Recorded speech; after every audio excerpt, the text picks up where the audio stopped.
No, I wasn't fortunate enough to be born into a family with mentors, or with parents and grandparents who understood the nuances of financial matters, such as compound investments and the accumulation of generational wealth. To be candid, I didn't inherit anything, and being a woman in my native country posed its own set of challenges. To make matters even worse, I come from a small South American nation where corruption has taken over the country for generations. I grew up in a broken family, raised by a single mother who never had the opportunity to pursue a high school education. In fact, no one in her family had ever graduated from high school, let alone college. The closest to achieving higher education in my family was my younger sister, but she too faced significant barriers in a country where resources are scarce. The job market offered very low wages, and the few who were born into privilege often hoarded their wealth, despite their lack of knowledge about managing wealth. These individuals, while in college, frequently changed their majors and flaunted their parents' fortunes, only to have their family heads return to government positions to steal from the public's tax contributions. Countless companies engaged in shady practices, including failing to file taxes or manipulating their internal financial records. However, these businesses were often passed down to the next generation, who were, for the most part, ill-equipped, lacking in wisdom, and sometimes indulging in harmful behaviors like smoking and substance abuse. Consequently, they remained oblivious to the strategies required to expand their companies and generate wealth that could benefit society by providing much-needed employment opportunities. This is a significant impediment to progress in countries like Ecuador. One significant barrier, in addition to the limited mentality of the younger generation, is the government corruption that's been passed down through connections in social circles. Some individuals obtain high-ranking positions through personal connections or by purchasing them. Others benefit from what we call padrinos or palanca. In Latin American culture, padrinos are chosen by families to become the child's godparents during baptism, with the expectation that they'll provide for the child when the parents are absent. Palanca refers to a person you're closely connected to, who can help you obtain favors, often from within an organization, simply because of your acquaintance. These individuals seem to be everywhere. Unfortunately, those with honest intentions often struggle to improve their lives and the lives of their families, while less scrupulous individuals run the show. Conversely, people who lack influential connections must work tirelessly to survive. I pursued a degree in accounting during high school, but when I attempted to apply to some institutions, one of the first questions was, "Where do you live?" If my address indicated that I resided on the bad side of town, I was unlikely to receive interview offers. To improve my chances, I changed my address to reflect my father's residence, but even then, calls for interviews were sometimes delayed or lost, leading to missed opportunities. Many students like me continue their education at the university level. I, for instance, wanted to delve deeper into economics and finance. However, at the time, the university curriculum was rather limited, offering a program in audit and economics, with no specific major in finance. Once again, it appeared that only those with influential connections, like padrinos and palanca, had access to these opportunities. Many of the kids at the bottom of the social ladder lack knowledge about finances, investments, and how to secure funds to improve their future. Regrettably, most schools in these countries are public and subject to government influence. Their curriculum covers the basics: math, language, usually the country's native language, social studies, history, science, and grammar. But they often neglect financial education. It should ideally start at home, where children can learn about good manners and entrepreneurship. However, due to the lack of emphasis on education, values, and morality, there are few people from impoverished backgrounds with these traits. Re-educating an entire community is a significant endeavor, but it's not impossible. It's the only way for a small country with a history of corruption and a rising generation involved in gangs, theft, and violence on the streets. An active and engaged mind is better than a dormant one, as it prevents negative thoughts from taking root and causing fear, pushing people to consider unthinkable actions for survival. Allow me to explain what's on my mind. We all strive to make the best of the cards we are dealt, but unfortunately, some of us don't have the advantages enjoyed by those from the so-called First World. If you know about world history and development, as per scholars, all the countries from Mexico through South America to Africa are considered third world nations. However, if you truly look at developed countries in Europe, the USA, Canada, Russia, and China, they all have their own neglected areas. These places also have issues like crime, and corruption exists at the highest levels, particularly within their governments. Although they profess to prioritize the well-being of their citizens, the reality often paints a different picture. Growing up in the less affluent part of town, often referred to as the ghetto, I observed a stark contrast between those who have and those who do not. Students attending public schools may or may not graduate, and there's no one to assure them that their circumstances will improve after graduation. This is why so many lack the motivation to complete high school, let alone pursue a college education. This holds true in South America, and a similar pattern emerges in the USA. When kids grow up in the ghetto, there's often no reassurance that their future could be different. As a result, many don't even prioritize graduating.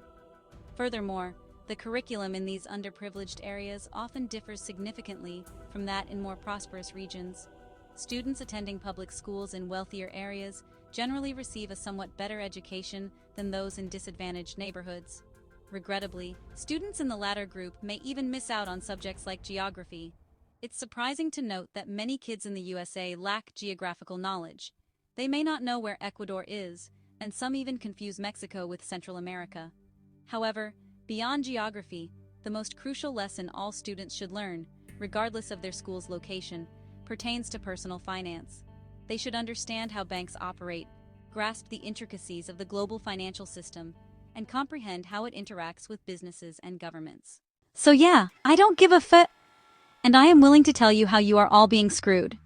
When I was a child, my mother would leave me alone in her small apartment.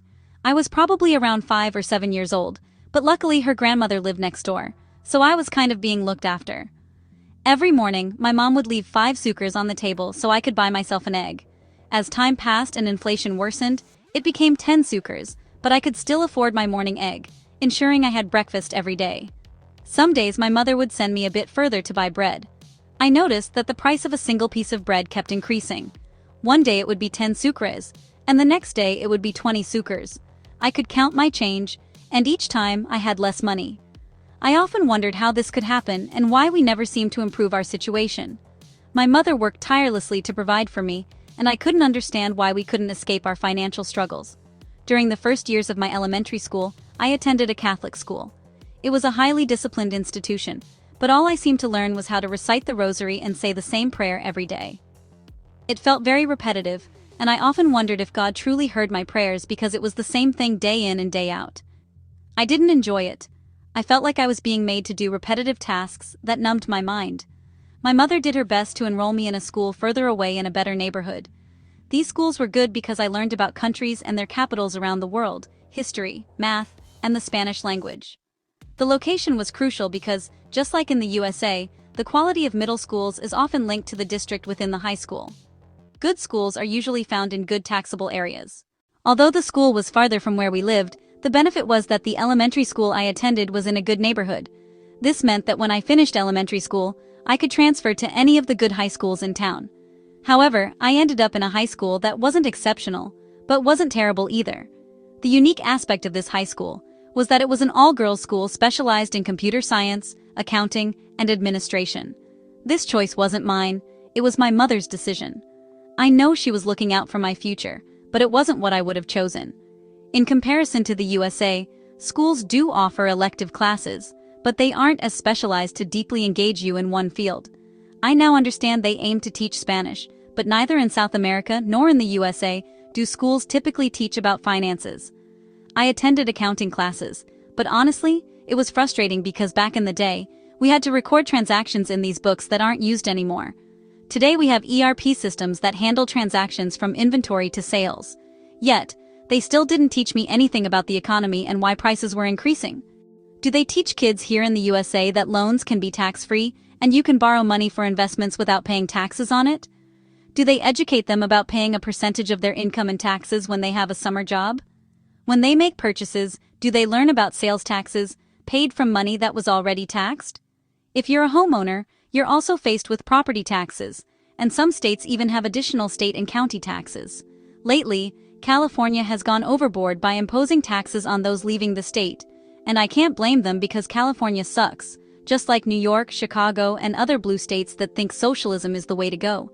This is what we are told, but it doesn't always deliver democracy the way Democrats paint it, and you will find out why. The manipulation of both parties are compromised. However, how are the citizens of a nation will pay or provide for their basic needs, such as education, healthcare, water, food? According to the USA and even Argentina, no one should be entitled to basic education or food. Take a look at South America, and you'll see the picture. Some may take offense to what I've said.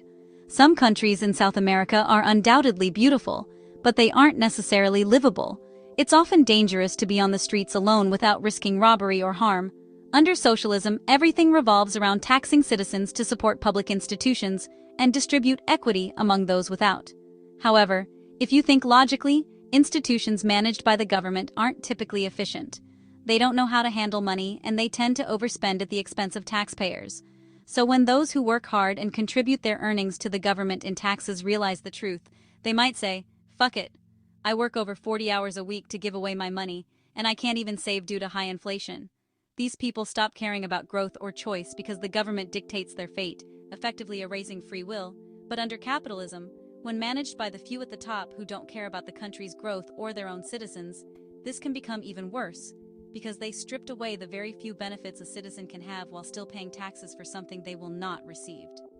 It squeezes the people's pockets so the poor do not exist.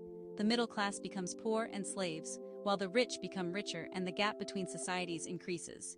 This is what has happened in Latin America. Growing up, the news frequently discussed external debt and how much money the country owed to the IMF. Every time the international debt increased, the cost of food would rise as well. As a young child, I'd think, someday I'll have that IMF guy, and I'll metaphorically strangle him with my pen. Who makes up the IMF, the International Monetary Fund, which supposedly promotes global economic growth and financial stability, but unfortunately wreaks havoc on small countries like mine by burdening them with high-interest international debt? They provide these funds to corrupt governments that lack the knowledge to manage public finances. So, how does the IMF secure its financing to lend money to other countries?